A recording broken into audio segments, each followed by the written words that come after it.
우리 말씀 보시겠습니다. 말씀은 고린도전서 11장 23절부터 말씀입니다. 그냥 11절 23절부터 25절까지만 보시겠습니다. 이 고린도전서 11장 23절부터 25절까지 우리 함께 합독하시겠습니다. 시작. 내가 여러분에게 전한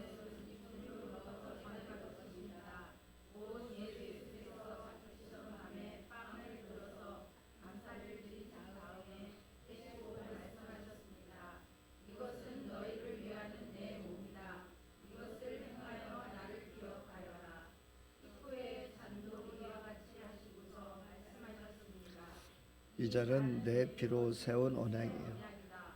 너희 아멘. 예, 오늘 말씀해 보면 새 언약이라고 말씀하시거든요. 새 언약하면 우리가 좀 한번 좀 생각해 볼 필요가 있는 것 같아요. 예수님께서 저 여러분에게 새로운 언약을 또 했다는 거예요. 우리가 이 신앙생활하면서 유동성 있는 신앙생활이 좀 필요해요. 뭐하면 어떤 상황과 어떤 환경이 있을 때 우리가 그것에 합당한 생각과 합당한 마음을 가지고 살아가는 것이 필요하거든요. 너무 견직돼 있으면 좀 자꾸 이상하고 또 비평과 비난이 있을 수가 있어요. 보면 오늘도 예수님께서 새 언약이라 하셨는데 예수님께서 언약을 주시고 그 다음에 또 다시 에레미야에서도 또 새 언약을 하시고 또 예수님이 또 오늘 새 언약을 하시는 거거든요. 그만큼 하나님의 말씀이 1.1획도 변함이 없다 막 그렇게 하는 것도 중요하지만 하나님의 마음은 계속해서 우리를 향한 마음이 있었다는 것이거든요. 그래서 우리가 생활하다 보면 이런 여러 가지들이 좀 많이 있어요. 이번에 우리 이현희 권사님 장례 절차에서도 사람들이 주일인데 많은 사람들이 예전 같았으면 주일인데 장례 안 치렀죠. 그러고 목사님이 무슨 주일인데 안식하는데 어디를 가요, 그렇죠? 저는 오늘 아침에 발인 예배 드려드리고 왔거든요. 그래서 사람들이 다 믿지 않는 분들도 주일인데 내일 발인 안 하겠죠. 그리고 그 유족들도 아예 그렇게 생각하고 계시더라고요. 그래서 내일 발인 예배 드릴게요. 그랬더니 깜짝 놀랐어요. 주일인데요, 목사님. 아침에 일찍 하고 하면 되지 뭐. 설교 11시니까 가능해요. 그랬더니 너무 좋아하시는 거예요. 아무래도 어머니 믿지 않지만 어머니 할머니 마지막 모셔드리는데 그래서 절차 하고 싶지 않겠어요. 그래서 제가 죄송하지만 거기까지는 시간이 안 될 것 같아요. 그래서 그냥 발인 예배 아침에 좀 드릴게요. 그랬더니 좋아하시는 거예요. 그러면 장례사 선생님도 엄청 괜찮아요, 목사님. 저한테 그래요. 그분도 많이 보셨기 때문에 그 생각 못 했겠죠. 근데 우리는 조금 하나님을 믿으면서 오늘도 하나님 내일 주일인데 저도 설교 준비도 못하고 있는데 갑자기 주님이 이 말씀을 생각나게 하시더라고요. 새 언약 있잖아요. 나도 벌써 세 번째 마음 변했다. 십계명 주셨죠. 그 다음에 그들이 안 믿으니까 새 언약 주셨죠. 에레미야 주셨죠. 또 오늘은 또 새 언약 주신 거예요. 그거예요. 우리가 주님 앞에 서나가시면서 저 여러분들이 하나님 앞에 살 때 가장 무엇이 중요한가요? 무엇이 중요한데? 그렇죠? 형식이 중요한 것이 아니라 마음이 중요한 것이고 서로가 이루함이 중요한 거 아니겠어요? 그들 마음속에 그 유족들 마음속에서는 할머니 이렇게 보내시고 사실 제가 보니까 믿는 분 몇 분 안 계세요. 그래도 그런 모든 내식을 다 하는 거예요. 그래서 저도요 이 사람이 그렇더라니까요. 소식을 듣고 났는데 이제 천국 간 거 확실히 하고 하나님께 감사기도 드렸음에도 불구하고 그래도 이현희와 권사님 얼굴 한번 봤으면 좋겠다. 입간에는 좀 어때요? 몇 시에 할까? 뭐 이런 궁금증이 있어요. 그래서 막 비행기표 알아보고 해도 도저히 못 오겠더라고요. 안 되더라고요. 근데 오늘 와가지고 한국에 전화하니까 2시로 연기됐대요. 그래서 막 불이 나게 막 쫓아오고 했는데 결국은 우리 사회 목사님 교회에서 예배는 드렸지만 입간 절차는 제가 다 해서 다 또 월급 받다니까요. 그럼 제 마음속에 그런 생각이 드는 주님, 어차피 주님 품에 있는 내가 왜 이렇게 월급 먹고 싶었지? 이런 게 내 안에 고정적인 마음들이 있잖아요, 그렇죠? 목사인 저도 그런데 그 유족들은 어떻게 했어요? 그들은 자꾸 위로해 줬어요. 우리 하나님 믿으면서, 저와 여러분 믿으면서 어떤 가장 중심되는 예수 그리스도를 믿음으로 말미암아 구원받는 그 말씀과 우리가 하나님 앞에 행하는 데 있어서, 그런데 그러면 하나님께서 가장 소원이 무엇인가? 한 영혼을 구원하고 싶은 게 하나님의 소원이잖아요. 근데 거기에 우리가 자꾸 그 소원의 중심, 무엇이 중요한지를 우리가 알면 거기에 우리가 맞춰갈 수 있고 거기에 같이 협력할 수가 있죠. 근데 무엇이 중요한지를 모르면 그것을 모를 수도 있어요. 여러분들 말씀에 보다 보면 계명이 나오고 율법이 나오고 조례가 나와요. 느헤미야 9장 13절에 보면 또 시내 산에 강림하시고 하늘에서부터 그들과 말씀하사 정직한 규례와 진정한 율법과 선한 윤례를 계명 그들에게 주시고 이렇게 하시거든요. 근데 여러분들 계명은 무엇이고 율법은 무엇이고 규례는 무엇입니까? 이걸 다 지키라고 구약에서는 계속 말씀하셨거든요. 계명은 여러분들 십계명이에요. 십계명은 누가 주셨나요? 하나님께서 직접 모세를 통해 주셨어요. 십계명. 그게 계명이에요. 그래서 사실 하나님이 주신 것은 이 계명이에요. 그래서 십계명도 우리가 오늘도 하였지만 4계명까지는 하나님과의 인간의 관계성을 얘기하지만 5계명부터는 사람들과 관계를 이야기하거든요. 내 부모를 공경하라, 도둑질 말아라, 이거예요. 그 뭐예요? 우리 안에서 나와의 관계를 온전히 지키면서 너희들 안에서 행복하게 살으라고 주신 거예요. 그게 하나님의 진정한 마음이시거든요. 그러니까 우리가 천국을 바라보고 있지만 이 땅 가운데서도 너희들이 부모를 공경하고 서로 싸우지 말고 도둑질하지 말고 잘 살으라는 거예요. 그게 하나님의 가장 큰 뜻이에요. 어떻게 보면은 그 가장 큰 하나님의 계명을 10개 주셨는데 10개 중에서 4개만 하나님에 관한 것이고 6개는 우리에게 관한 거니까요. 그만큼 하나님께서는 지금 저와 여러분들이 이 땅 가운데서 행복하고 서로를 이해해주고 섬기는 삶을 진짜 바라신 거예요. 그 마음이 하나님 마음.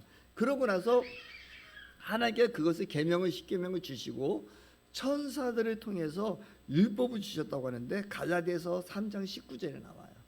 갈라디아서 3장 19절에 보면 그런즉 율법은 함께 읽어봅시다. 시작.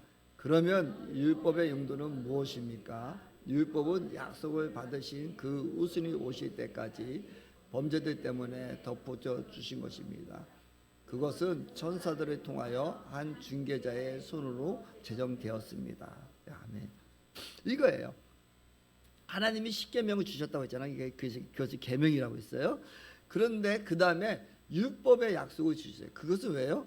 우리가 살아가는 후손들이 주님이 오실 때까지 범죄하지 않게 하기 위해서 덧붙여서 주셨는데 그것은 누가 하냐면 천사를 통해서 중개자의 손에, 이 중개자는 모세에게 주신 거예요. 그래가지고 십계명 주시고 나서 제사법이라든가 이런 것들이 막 생긴 거예요.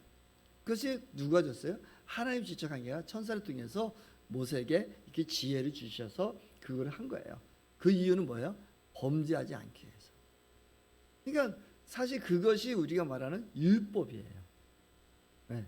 율법은 하나님 직접 주신 것이 아니라 율법은 십계명을 통해서 계명을 주시고 우리가 범죄하지 않도록 하나님께 가까이 갈수록 천사들을 통해서 준 게 그것이 율법이라는 거예요. 그런데 너무나 많은 사람들이 자꾸 율법주의에 살아요. 그러니까 아버지의 마음을 알으려 하는 것이 아니라 그 틀 속에서 막 가두는 거예요. 그래서 이러면 안 돼, 저러면 안 돼, 막 그러는 거예요. 하나님 그래서 사실 하나님은 사랑으로 범죄하지 않게 하기 위해서 그걸 만들었는데 그것을 또 그렇게 하고 있죠. 또 규례를 볼까요? 규례는 마태복음 23장 23절이 있는데 너무 길어서 그냥 23절 24절만 좀 띄워줘 봤어요. 마태복음 23장 우리 좀 함께 읽어볼까요? 시작. 율법 학자들과 바리새파 사람들아, 위선자들아, 너에게 하가 있다.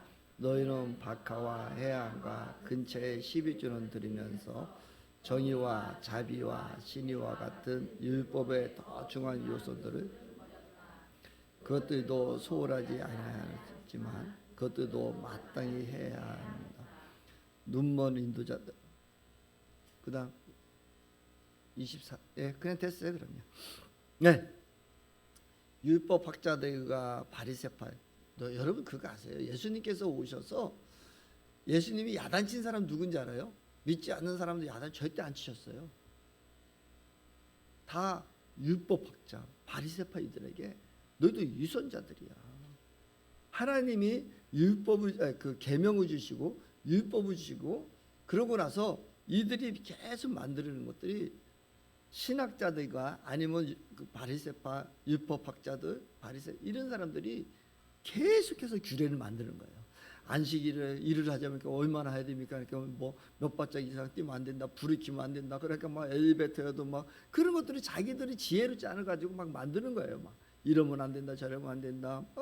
그런 것들이 규례라는 것들을 자꾸 만드는데 갈라디아에서도 말하는 것이 무엇이냐면 이번에도 우리 사모님이 너무나 강의를 잘하셨었는데 갈라디아에서도 고생하는 게 뭐냐면은 사실은 하나님께 그 율법주의로 살지 말라는 거예요. 그래서 그 율법을 강조하는 사람들의 그 뒷배경은 열심으로 나는 이렇게 살아 하고 뭐 바리새인 사람들이 막 그 보는 사람들 앞에서 손을 들고 기도하고 금식하나 그렇게 한다 막 그렇게 하는 사람들의 뒷면에를 보면은 하나님께 충성되게 하는 것이 아니라 자신들의 이익을 취하고 자신의 충성스럽게 만들거든요. 그래서 그것이 거짓 교사라고 말하고 그들은 저주가 있을 거라고 얘기하거든요. 진짜는 하나님을 만나야 되는 것이고 하나님의 형상 따라 살아가야 되거든요. 근데 그 하나님께서는 그것을 가르쳐 주심에도 불구하고 율법학자들이 다 뒤에 보면은 자신들의 행위와 자신들을 통해서 다 하는 거예요. 오늘도 23절 30절 보면 너희는 박하와 해안과 근처에 12조는 드리면서 정의와 자비와 신의와 같은 율법의 더 중요한 요소를 버렸다는 거예요. 그러니까 너희들은 11조 드려야 돼. 뭐 해야 돼? 하나님께 뭐 해야 돼? 어떻게 이것만 계속 강요하는데 더 중요한 정의와 자비와 신의를 버리고 그게 문제인 거예요. 그러니까 지금 우리 교회들이 어쩌면 비난을 받는 것들이 여기서는 뭐 해야 됩니까 하고 자꾸 그러면서 또 그들의 삶의 그들의 모습이 보여지지 않았기 때문에 문제가 되지 않겠어요? 중요한 것은 하나님의 정의와 자비와 신의가 있어야 돼요. 그것을 버리고 사는 바리새파 율법주의들 또 아니면 사두개인들에게 예수님께서는 계속해서 책망하신 거예요. 예수님이 진짜로 알고 싶고 우리 예수 그리스도를 믿고 하나님 믿는 사람들에게는 진짜 있어야 되는 것은 첫째도 사랑이요 둘째도 사랑이라는 계명이라니까요. 이 두 계명이 있어야 되는데 그런 거예요. 근데 저와 여러분들도 어쩌면 우리의 삶 속에 자꾸 이런 것들이 너무 잡힐 때가 있어요. 가장 중요한 하나님의 사랑과 정의와 그 뜻을 살피면서 우리가 살아갈 때 그것이 사랑으로 되는 거예요. 그래서 오늘 예수님께서 말씀하신 게 뭐냐면 내가 너희들에게 새 언약을 준다고 했잖아요. 여러분들 우리가 제가 아주 자주 하는 구약 에레미야 32장 31절에 말씀하신 것처럼 너희들이 이제 돌판으로 새긴 언약이 아니라 내가 너희들 마음의 생각에 언약을 세우겠다고 약속하셨는데 또 예수님께서 또 다시 오늘 새 언약을 하는데 이 몸과 피를 주시면서 내가 너희들에게 새 언약을 준다. 근데 너희들이 나를 좀 기억해 줬으면 좋겠어. 이렇게 말씀하시거든요. 그 예수님이 우리가 뭐를 기억해야 될까요? 예수님이 우리에게 기억하기를 원하시는 것은 가장 겸손한 모습이었어요. 성만찬을 베풀기 전에 예수님께서는 자기의 겉옷을 벗으시고 그러고 수건을 두르시고 세수대에 물을 가져다가 그 제자들 한 사람 한 사람 발을 손수 씻겨 주셨어요. 발을 씻긴다는 것은 그때 당시에 그 다른 사람들의 발을 씻긴다는 건 종이 왜냐면 저도 이번에 가서 베트남 가서 샌들 신고 돌아다녔거든요. 맨발로 돌아다녔거든요. 덥잖아요. 그러면은 거기도 다 사막에 다 샌들을 신고 다녔거든요. 양말 없었어요. 그다음에 먼지가 다 묻은 발이잖아요.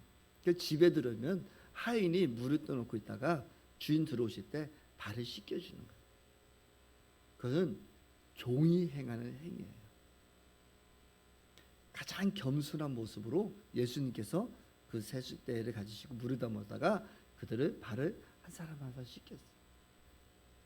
겸손한 그 모습, 겸손한 너희들이 왕으로 의에 쓰지 말고 너희들이 끝까지 이렇게 겸손히 살아야 돼.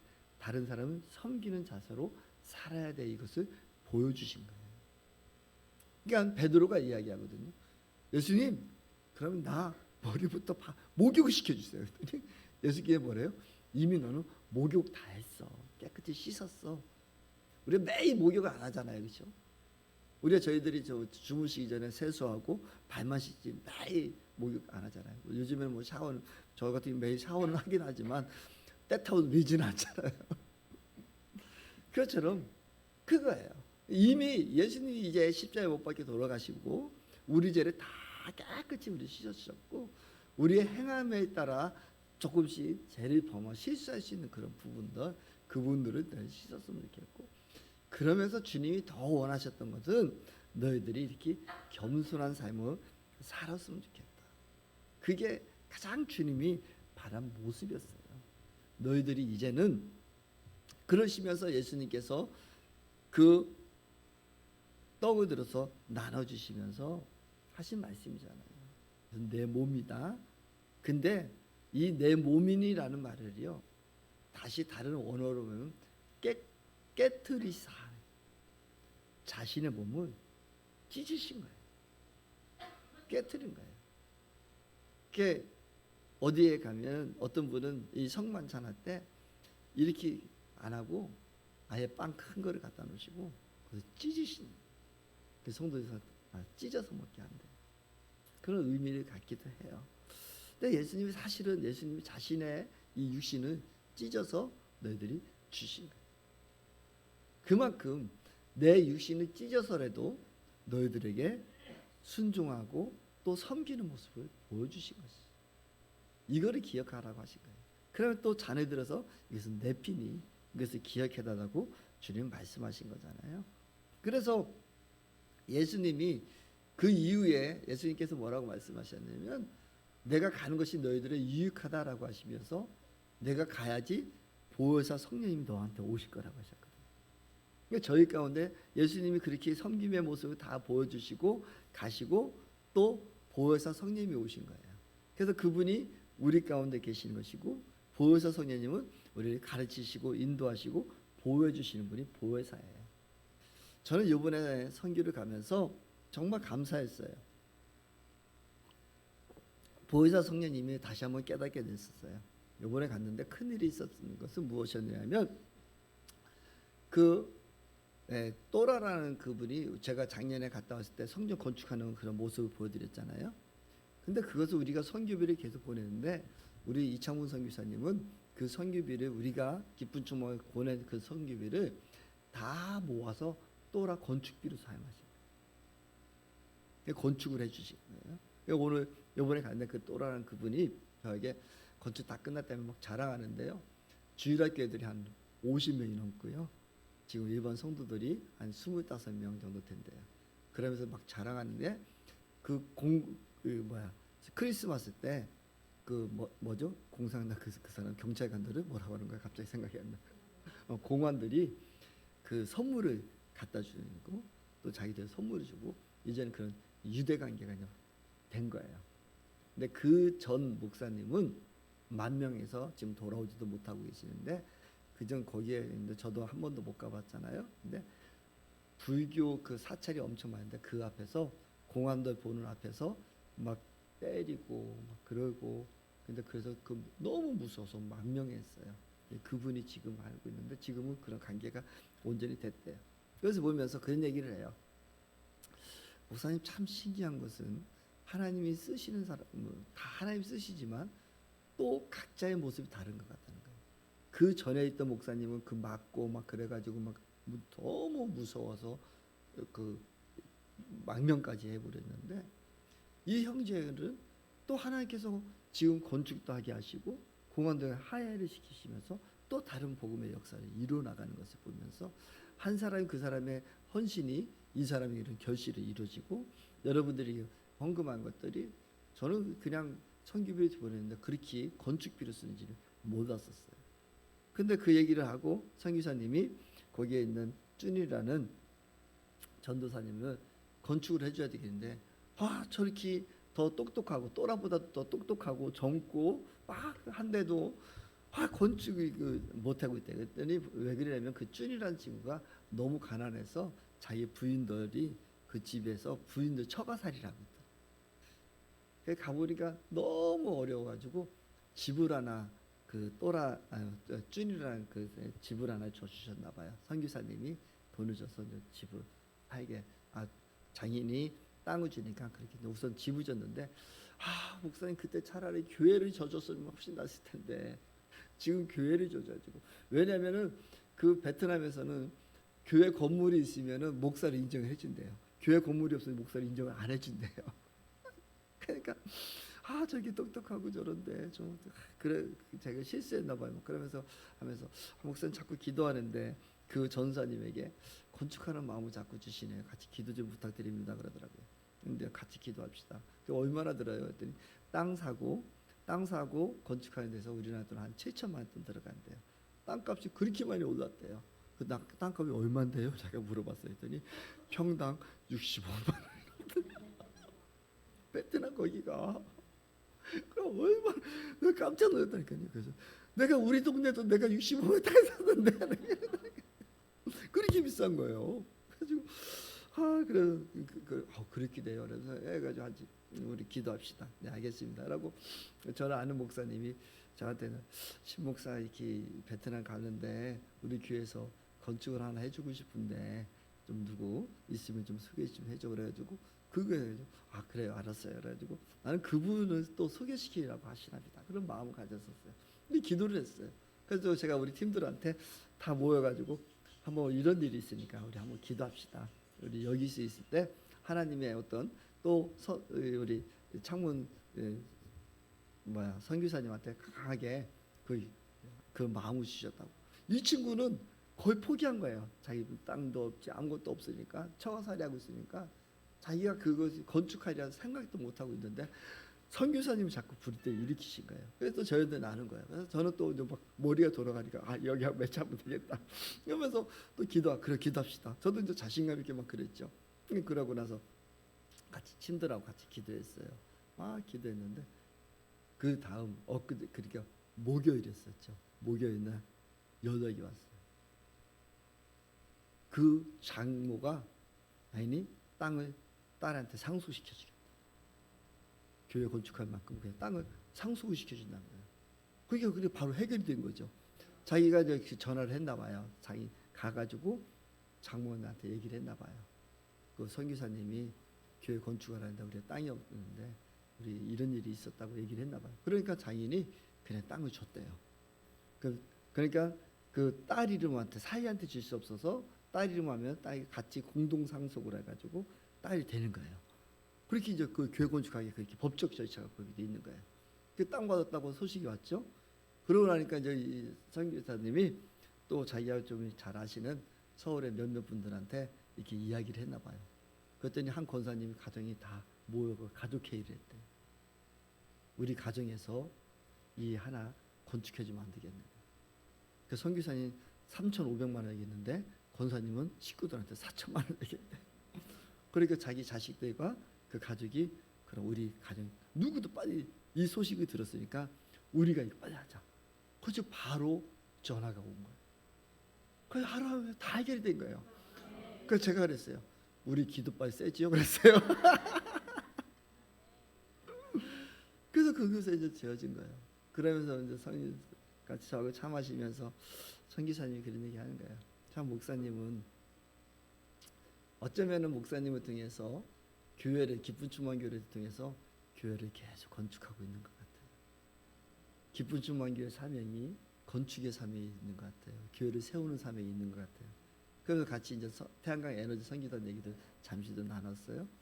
그러고 보니까 생각해 보니까 갑자기 생각나는 게 저희들이 교회 건축하고 양강수목교에도 우리가 땅 다 사줘가지고 거기 건축하게 했잖아요. 한국에도 영동에도 우리가 우리 쪽에서 진짜 건축하게 했었죠. 또 그러더니 우리가 그 또라는 친구들 우리가 선교 보이는 게 건축으로 다 세워졌죠. 또 우리가 지금 기쁨 에너지 선교단 통해서 교회가 무너지지 않도록 계속 또 세워나가잖아요. 야, 참 우리가 하나님이 하시는 방법은 다르구나. 우리가 어느 순간에 그냥 하나님의 계획 속에 계속 드러내지 않고 살아왔지만 하나님께서 우리를 계속 인도하시는구나. 이것을 느껴요. 사랑하는 성도 여러분, 저 여러분들이 뭐 자꾸 뭐 하려고 하지 맙시다. 그냥 있어도 하나님께서 이렇게 많이 막 우리 사용하고 계시잖아요. 교회를 뭐 그 목사님은 저한테 우리 교회는 건축하고 싶으니까 신 목사 좀 해줘. 근데 그 목사님 자리가 안 되더라니까요. 돈을 가지고 있는 목사님에도 그 자리가 안 가더라니까요. 우리한테 오잖아요. 하나님의 계획인 것 같아요. 그래서 하나님은 그냥 우리에게 자꾸 섬기고 나가다 보면은 하나님께 우리 쓰시는 거예요. 그럼 우리는 그냥 감사한 거예요. 우리가 뭐 해서가 아니라 하나님이 이루어 나가시는데 우리가 사용된다는 게 그게 감사한 거니까 우리가 그렇게 살았고, 하나님이 우리를 위해서 몸과 피를 다 주시고 그래서 나를 기억해줘라고 말씀하셨던 것처럼 우리가 좀 기억했으면 좋겠습니다. 그러면서 그 이후에 말씀하시거든요. 너희들이 합당하게 이 빵과 떡을 먹는데, 고린도 교인들은요 그 교회 안에 있으면서도 거기에는 이제 고린도 교인들은 그 로마야 시민권을 가진 사람도 있었고 또 그런 사람들이 있었는데, 이 만찬을 준비하는데 매일 만나서 떡을 떼며 뭐 마셨다고 했잖아요. 초대교인들은. 근데 자기들은 일도 안 하잖아요. 시민권이 가지고 막 그러니까 떵떵하게 사는 사람이니까 배고프니까 그냥 가서 교회에 앉아서 빨리 밥 가져와라고 막 먹는 거예요. 또 포도주 좀 마시는 거예요. 또 취하기도 한 것 같아요. 그러니까 늦게 오는 사람, 또 노비고 또 그런 사람들도 교인으로 한 형제로 있었거든요. 노예도 같이 형제로 있었어요. 예수 믿는 사람들 같이 모였어요. 근데 그 사람들이 와 보니까 벌써 다 먹어 치우고 아니면 막 음식 흐트러지니까 상처 입죠. 말로는 형제요. 또 그것도 엄청나죠.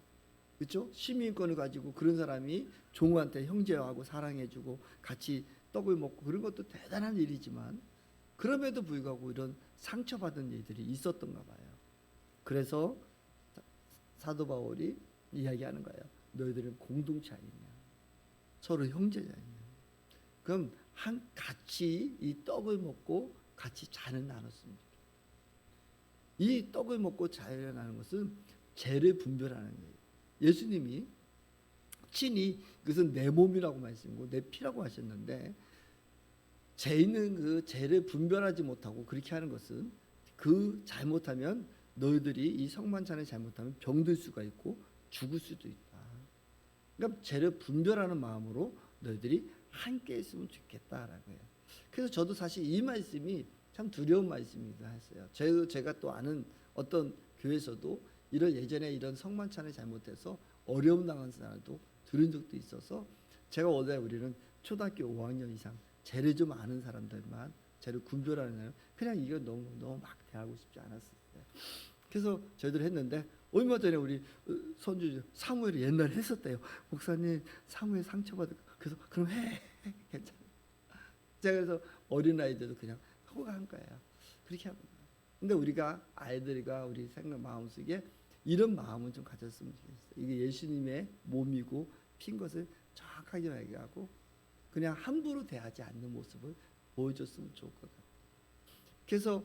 그래서 배고픈 사람들이, 니들이 너무 배고프면 집에서 밥 먹고 와 그러는 거예요. 그래서 이것들을 좀 잘 하라고 얘기를 하시는 거거든요. 사랑하는 성도 여러분, 저와 여러분 가운데 우리가 진짜 기억하고 싶은 것은 뭐예요?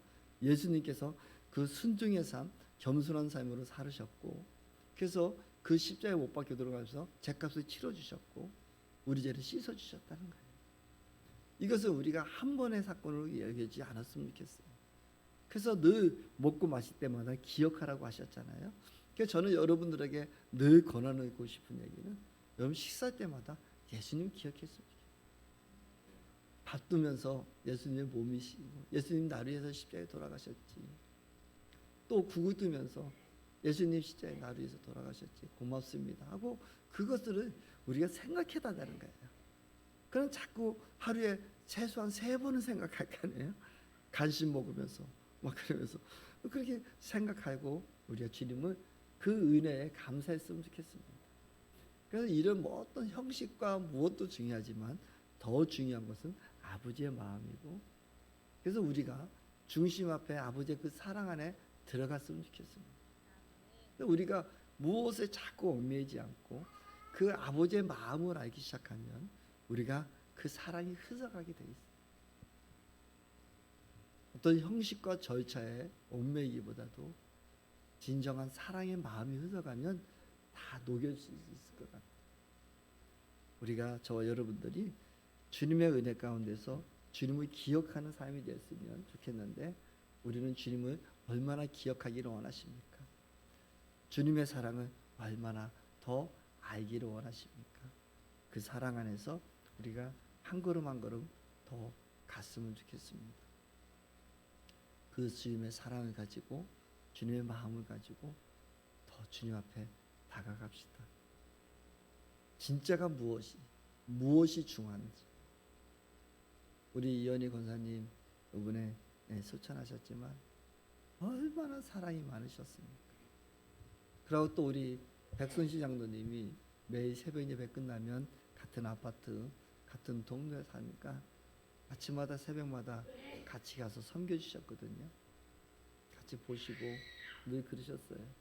매일 가셨어요. 그러니까 그 딸이 너무나 잘 알고 있죠. 오승에 살고 있는 그 딸보다도 우리 권사님이 장로님이 더 많이 해주셨거든요. 더 많이 섬겨주셨거든요. 그러니까 지금은 그것을 다 아니까, 그 사랑은 아니까 우리 장로님이 말씀하신 대로 다 순종해요. 그 사람들이 그렇게 많아도, 그 자녀들이 그렇게 많아도 어떤 한 명도 다 권사님이시고 교회 예식을 하고 원하셨고, 또 그 순서 저마다 장로님이 가셔서 목사님이 이렇게 말씀하시고 그거를 다 그대로 순종하는 거예요. 그게 어떤 힘으로 할까요? 어떤 권능으로 할까요? 아니요. 우리 장로님의 그 헌신과 사랑을 알기에, 그러니까 그들이 다 따라주는 거예요. 다 순종하는 거예요. 오늘 저는 요번에 이 장례를 지금 이현희 권사님 보내면서 이현희 권사님 주신 그 사랑도 있지만 또 우리 장로님의 그 헌신과 사랑이 그 많은 사람 녹였고 그들에게 다른 것을 주었을 거예요. 제가 오늘 발인 예배하면서도 사실 우리 권사님 건사 드린다니까 딸이 막 뭐라고 우리 장로님한테 막 따졌어요. 왜 그랬냐고, 우리 엄마가 교회 얼마나 갔다고 무슨 건사냐고. 그러니까 그분들 생각에는 건사 집분 주고 막 그러면 헌금도 해야 되고 뭐도 해야 되고 막 그런 생각이 더 많았었던 분들이었어요. 그러니까 제가 우리 장로님한테 그 따님한테 그냥 전화 한 통 해줘요. 뭐 아무것도 없이 우리가 다 주님이 주신 마음이 있어서 하니까 엄마 꽃다발 하나 가서 축하나 해주라고 그 얘기했는데 하루 되신 거예요. 근데 하나님이 저에게 주신 마음은 우리 이현희 권사님한테 권사에서 기도하는데 권사 주래요. 아니 성도가 집사를 뛰어넘으면 어떻게 권사가 돼요? 저도 인간적 생각이 있으니까. 근데 주라는 거예요. 권사가 뭐가 중요한데 그런 마음을 주신 거예요. 그럼 왜 권사를 주셔야 됩니까? 했더니 사실 이현희 권사님 말고 따로 소천하신 권사님이 계시거든요. 그분이 다른 교회에서 권사 직분 못 받아서 상처가 입었던 그 마음을 주시더라고요.